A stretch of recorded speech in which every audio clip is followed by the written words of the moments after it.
It's long overdue. We need to audit the Federal Reserve. It's past time to audit the Federal Reserve. We have a much more disruptive business cycle than we ever had before we had the Federal Reserve.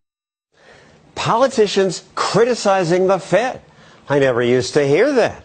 Maybe because few understood the Fed or even economics. But whatever the reason, this new interest is a good thing. And I think it happened mostly because one presidential candidate talked about the Fed. For decades, he was the only politician talking about it, and he, of course, is the author of End the Fed, Ron Paul. So, Dr. Paul, those two Democrats and your son want to audit the Fed. You want to end it.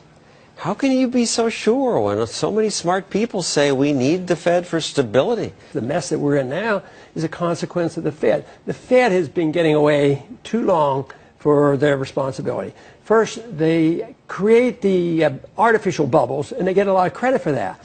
Then the crash comes, the correction comes, and then they claim, well, we'll print money faster and we'll get you out of it, and they get credit for, the bump upward. No secret cabal of bankers or government officials should have the authority to create money out of thin air, because they will, and they will destroy the money. It's been known for a long time, way back to ancient Chinese history. They tried this and it doesn't work. This is what the Constitution said. Nothing but silver and gold can be legal tender. That was the law that was written. Hayek has suggested maybe the best transition would be just to legalize competition, though the book is written currency competition. Right, currency competition where the market, maybe Bitcoin offers competition. Which is legal as far as so far. Well, but the government doesn't like it either, so we have to wait and see what they do about it. They'll probably crack down on it. But when you say attach it to gold, I look at gold prices since 1970, and that's not been a stable